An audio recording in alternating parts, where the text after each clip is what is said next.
Aliza talk के मुआज़्ज़ज़ सामीन को अलीज़ा कमल का सलाम। दोस्तों, शुरू करते हैं आज की कहानी। हम लाहौर से गांव आए थे। चचा के घर में ये मेरी पहली ईद थी। अम्मी ने बताया कि ये तुम्हारे चचा का बेटा है। वो मुझे ईद मुबारक कहने आया था। मैं उसे देखकर हैरान रह गई। कितना खूबसूरत था वो। वही एक क्या, यहाँ तो सभी लोग खूबसूरत थे। गोरे, ऊंचे, लंबे। गांव में रहकर उनकी सेहत काबिले रश्क थी। मैंने सोचा कि अगर मैं गांव में रहूं, यहाँ की खुली फजा में, तो क्या मैं भी इतनी ही खूबसूरत हो जाऊंगी। तभी चची ने मुझे पुकारा। मैं उनके पास बावर्ची खाने में गई। उन्होंने सवैयों की प्लेट पकड़ाकर कहा, अनवर को दे दो।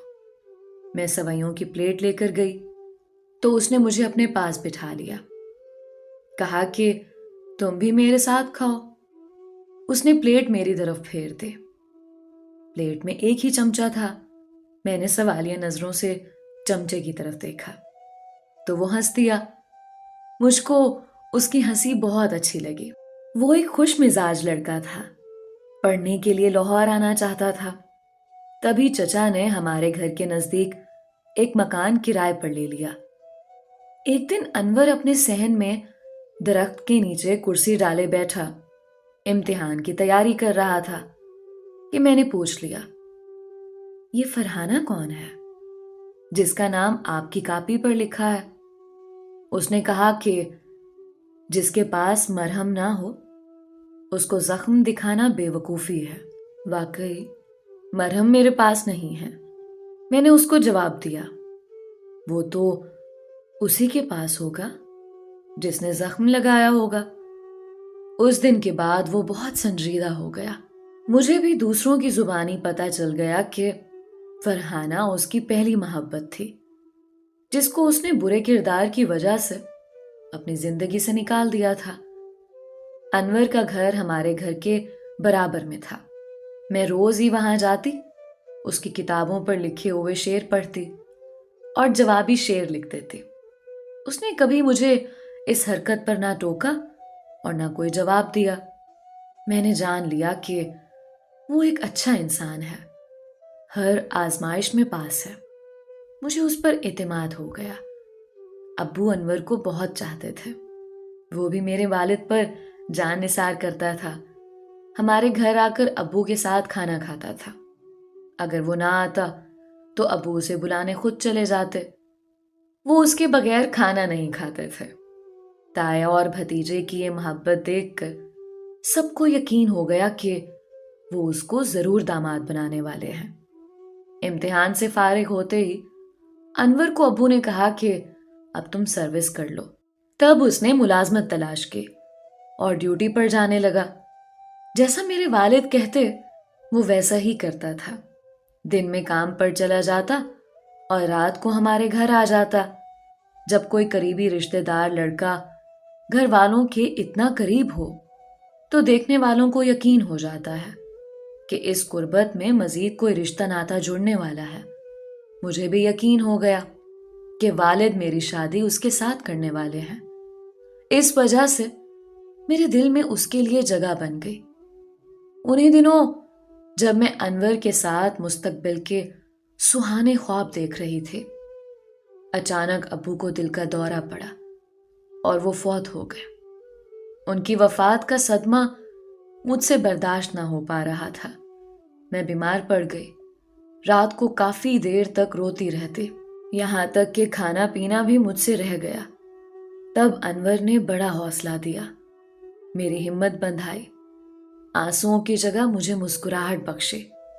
जब शाम को ड्यूटी करके घर आता तो अक्सर औकात में बेसुध पड़ी होती। वो मुझे उठाता, खाना खिलाता और खुद भी खाता। वो मेरे बहन भाइयों से भी उतना ही प्यार करता था जितना मुझसे। एक दिन वो हमारे घर आया तो मैं बीमार थी। जब उसने मुझे उठाया मुझे कुछ होश ना था। उसके हाथ मैंने अपने गले की तरफ बढ़ते देखे तो उसे रोकना चाहा, मगर उन हाथों ने मेरे गले के खुले हुए बटनों को बंद किया और मेरे सर पर चादर ओढ़ आई।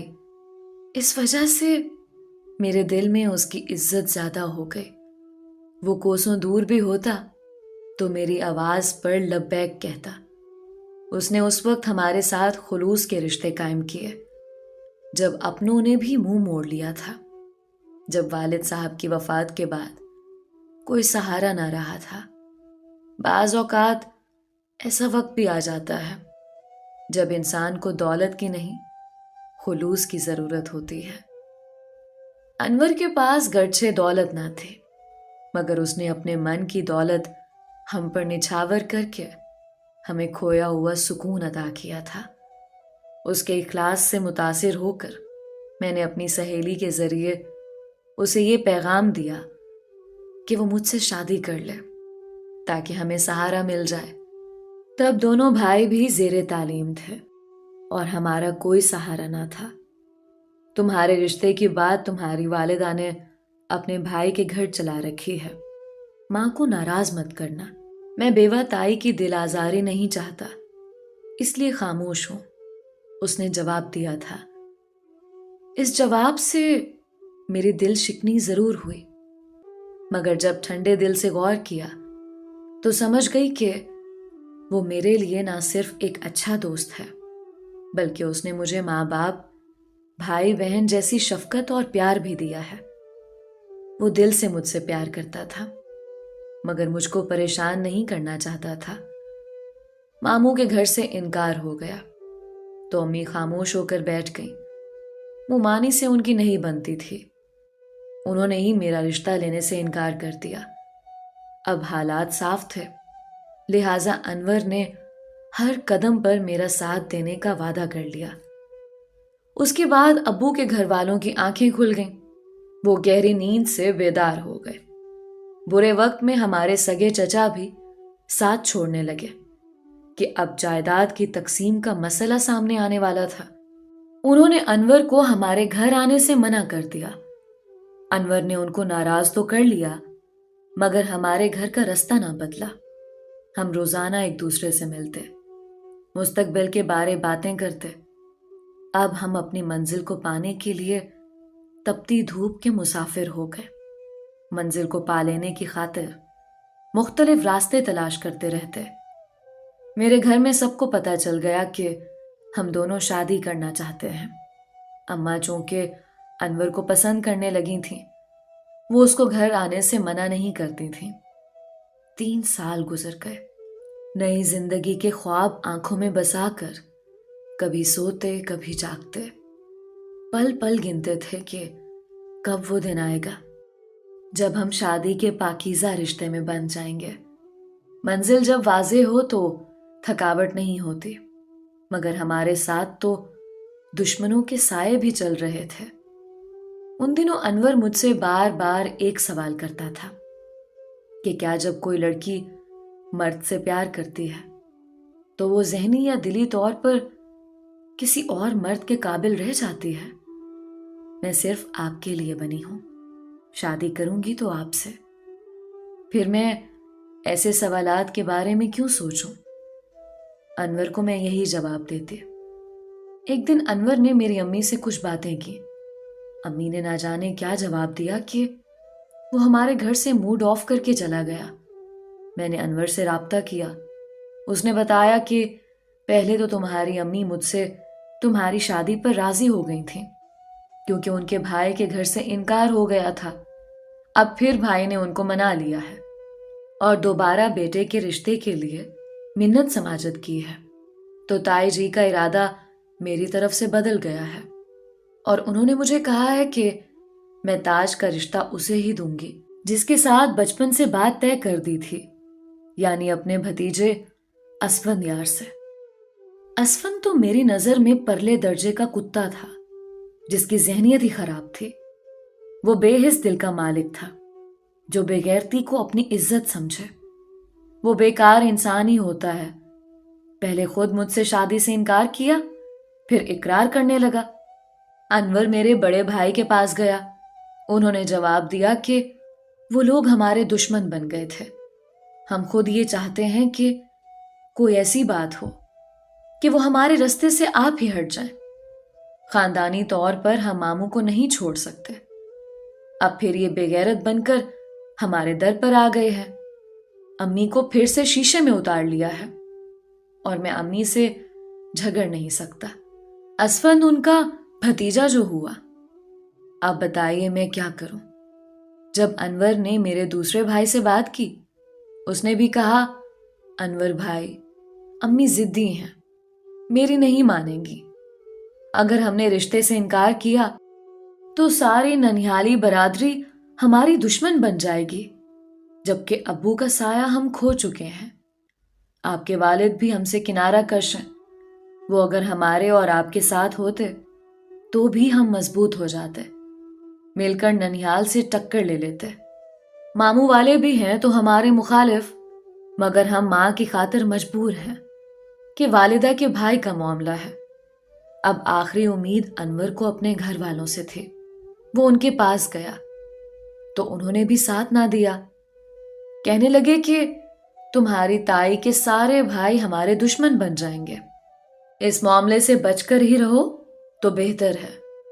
انور نے آخری حربہ آزمانے کو اپنی برادری اور میرے ننیال میں یہ بات پھیلا دی کہ وہ مجھ سے شادی کرے گا۔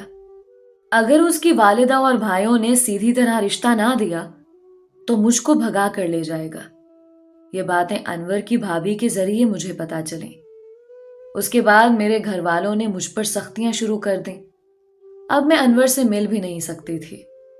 بھابھی نے مجھے سمجھایا کہ سارے مرد مطلب پرست ہوتے ہیں، اگر انور بھی مطلب پرست نہ ہوتا تو آج تمہاری عزت رکھتا اور یوں سرے عام ایسی باتیں نہ پھیلاتا۔ یہ کیسی محبت ہے کہ اس نے سارے خاندان میں تمہیں بدنام کر دیا ہے۔ خاندان والے بھی اب ہماری بےزتی پر تل گئے تھے۔ اس پر مجھے بہت غصہ آیا۔ اس کے بعد روزانہ مجھے انور کے خلاف ایک سے ایک بڑھ کر بات بتائی جاتی اور میرا اس پر غصہ بڑھتا ہی جاتا تھا، جو نفرت میں بدل رہا تھا۔ ایک دن انور کا خط ملا، لکھا تھا، تاج بتاؤ، اگر ہم دونوں ایک ایسے میدان میں چل رہے ہوں جہاں دھوپ ہی دھوپ اور تپتی ریت ہو، پانی بھی نہ ہو اور کوئی مددگار بھی نہ ہو، پیچھے سے اگر گھوڑے پر سوار کوئی آدمی آ جائے تو کیا مجھے اس صحرا میں تنہا بھوکا پیاسا چھوڑ کر تم اس کے ساتھ بیٹھ کر چلی جاؤ گی؟ اگر ایسے عالم میں تم مجھے چھوڑ جانا چاہتی ہو تو چھوڑ جاؤ، مگر یاد رکھنا 100 سال بعد بھی جب واپس مڑ کر دیکھو گی تو مجھے اپنے انتظار میں پاؤ گی کہ میرے تنے مردہ کی آنکھیں تیرے انتظار میں کھلی رہیں گی۔ یہ ایک بہت جذباتی خط تھا۔ یہ خط پڑھنے کے بعد مجھے چکر سا آیا اور میں بے ہوش ہو گئی۔ مجھے ہسپتال لے گئے۔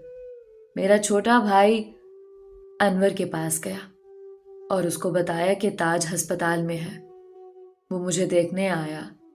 اسے اس قدر احساس جرم ہوا کہ دکان پر جاتے ہی وہ بھی بے سدھ ہو کر وہاں گر گیا۔ یہ سب باتیں مجھ سے پوشیدہ رکھی گئیں۔ گھر والے مجھے ہسپتال سے گھر لے آئے۔ میں تو سنبھل گئی، مگر پتہ نہ چلا کہ اس کا کیا حال ہوا۔ دل میں تو ابھی تک پیار تھا، مگر سب کے سامنے اس سے نفرت کا اظہار کرتی۔ اس کے بعد میری شادی ہو گئی۔ اس دوران انور پر کیا گزری یہ وہ اور اس کا خدا جانتا ہے۔ مجھے تو صرف اتنا یاد ہے کہ شادی کے چوتھے دن جب میری ملاقات انور سے ہوئی تو میں نے اس سے مکمل پیچھا چھڑانے کی خاطر نفرت بھری باتیں کی اور کہا کہ میرا شوہر بہت اچھا انسان ہے، تم اس کے پاؤں کی دھول بھی نہیں ہو، لہٰذا کبھی آئندہ میرے راستے میں آنے کی کوشش نہ کرنا، ورنہ مجھ سے برا کوئی نہ ہوگا۔ میری باتیں سن کر وہ خاموش رہا اور پھر اٹھ کر چلا گیا۔ برسوں بعد ایک دن میں اپنی والدہ کے گھر برآمدے میں بیٹھی تھی کہ ایک بوڑھی بھکارن آ گئی۔ امی کسی پڑوسن کے ہاں گئی ہوئی تھی اور گھر میں کوئی نہ تھا۔ بھکارن نے کہا، بی بی मैं 2 दिन से भूखी हूं। तुमको अपनी किसी प्यारी हस्ती का वास्ता मुझे खाना दे दो। ये सुनकर मैं कांप उठी। उस वक्त मेरे हाथ में अनवर की तस्वीर थी। बेख्तियार मेरे मुंह से निकला, अम्मा, मेरी सबसे प्यारी हस्ती ये थी जो मुझसे खो गई है। दुआ करना मैं उसकी सूरत जिंदगी में एक बार देख पाऊं और उसे माफी मांग सकूं। उस बूढ़ी ने दुआ के लिए हाथ उठा दिए। जब वो दुआ मांग चुकी, मैंने खाना उसके सामने रख दिया। उस दिन मेरा दिल भर आया था। वो बोली, बेटी, तुमने इसको कैसे और क्यों खो दिया, और अब क्यों माफी मांगना चाहती हो? मैंने गम गुसार जानकर उसे दिल की बात कह दी कि अम्मा, हम शादी करना चाहते थे, मगर किसी ने मेरे दिल में उसके लिए नफरत डाल दी और मैंने बदगुमानी का शिकार होकर उसको नफरत भरी बातें करके दुख दिया। वो उसके बाद यहां से गायब हो गया और फिर कभी नजर ना आया। तब तो मैं अपने शौहर के साथ खुश थी और मुझे किसी की बर्बादी का एहसास ना हुआ। लेकिन अब पछतावा होता है, दिल बेचैन हो जाता है। तुमको अब क्यों पछतावा होता है? बूढ़ी ने सवाल किया। मेरे शौहर की भाभियां इस बारे मुझे ताने दिया करती थीं, मगर शौहर के प्यार की वजह से मैं चुप रहती थी। एक दिन उनके तानों से तंग आकर मैंने शौहर को बताया कि उनकी भाभियां ऐसा कहकर मुझको तंग करती हैं, जबकि मेरा तो अनवर से मोहब्बत वाला मामला ना था, बल्कि मैं उससे नफरत करती थी। वो तो एक ऐसा इंसान है कि मैं उसकी शक्ल तक नहीं देखना चाहती। उस पर मेरे शौहर का चेहरा सुर्ख हो गया और उसने 2 खत लाकर मुझे पकड़ा दिया। कहने लगा कि अगर तुम उस शख्स से नफरत करती थी तो ये मोहब्बत भरे खत क्या तुमने मेरे बाप को लिखे थे? मैंने कहा, अगर आपको मेरी और अनवर की मोहब्बत का इल्म था तो मुझसे शादी क्यों की थी? ये मेरी अना का मसला था और मजबूरी थी कि वालिद साहब की यही आरजू थी। वो दुश्मनी खत्म करना चाहते थे, तभी ये रिश्ता हो गया। बहरहाल मैं अनवर को शिकस्त खुर्दा देखना चाहता था, क्योंकि वो ऐसी वैसी बातें फैला रहा था। बेटी, अगर ये शख्स तुमसे मुखलिस होता तो तुम्हारे खत तेरे शौहर को ना देता। फिर भी तू उसके लिए दुआ मंगवाना चाहती है? हाँ, मैंने भी यही अपने शौहर से कहा था कि अगर वो सच्चा होता तो ये खत आपको ना देता। उसने मुझे बदनाम किया है, मुझे बर्बाद और तबाह कर दिया है। फिर भला मैं क्यों कर उससे मोहब्बत कर सकती हूं? मेरे शौहर ने बताया कि एक रोज जब वो कब्रिस्तान की तरफ शायद किसी की कब्र पर फातिहा पढ़ने जा रहा था, मैंने उसे जा लिया और मारना शुरू कर दिया। जब एक मुक्का उसे कनपट्टी पर पड़ा तो वो बेहोश होकर गिर गया। तभी मैंने उसकी जेब की तलाशी ली। दरअसल मैं उसका शनाख्ती कार्ड और बटवा हासिल करना चाहता था। बटवा तो मिला, मगर उसमें शनाख्ती कार्ड मौजूद न था। अलबत्ता कुछ रकम और ये 2 खत मौजूद थे। शौहर की बातें सुनकर मैं परेशान थी अम्मा। तभी मुझे एहसास हुआ कि मैं गलत थी। वो मुझे बदनाम नहीं करना चाहता था, बस इसी बात का गम है और माफी मांगना चाहती हूँ।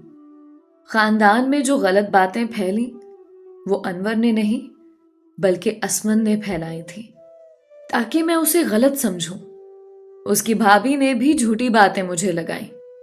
यूं मेरे दिल में उन लोगों ने अनवर की नफरत बिठा दी और अपना खेल मुकम्मल कर लिया। बात मुकम्मल करके मैंने निगाहें ऊपर उठाई जो आंसुओं से लबरेज थी, और हैरान रह गई कि वो बूढ़ी औरत कब की जा चुकी थी और मैं खुद से बातें किए जा रही थी। भला एक भिखारन को किसी की दास्ताने गम से क्या गर्ज? उसे गर्ज तो अपने भूखे पेट को 2 रोटियों से भरने की थी। کتنی ہی دیر میں سکتے کے عالم میں بیٹھی رہی۔ اس کے بعد جیسے زندگی میری کٹی، میں جانتی ہوں یا میرا خدا جانتا ہے، ظاہر ہے مجھے اپنے شوہر کے ساتھ ہی رہنا تھا، جیتی رہتی یا مرتی رہتی۔ انہی کے ساتھ 25 برس گزار دیے۔ انہی کا گھر میرا گھر تھا اور انہی کی چھت میری پناہ تھی۔ اور کون سا گھر عورت کا ہوتا ہے، چاہے اس کے گھر کی 4 دیواری میں خوشی اور محبت کے چمن کھلے ہوں یا نفرت اور بیزاری کا دوزخ۔ دوستو، یہ تھی آج کی کہانی۔ امید کرتی ہوں کہ آپ کو اچھی لگی ہوگی۔ اپنی رائے کا اظہار کامنٹس میں ضرور کیا کریں۔ ملتے ہیں ایک نئی کہانی کے ساتھ۔ اپنا اور اپنوں کا بہت سارا خیال رکھیں۔ علیزہ کمل کو اجازت دیجیے۔ اللہ آپ کا حامی و ناصر رہے۔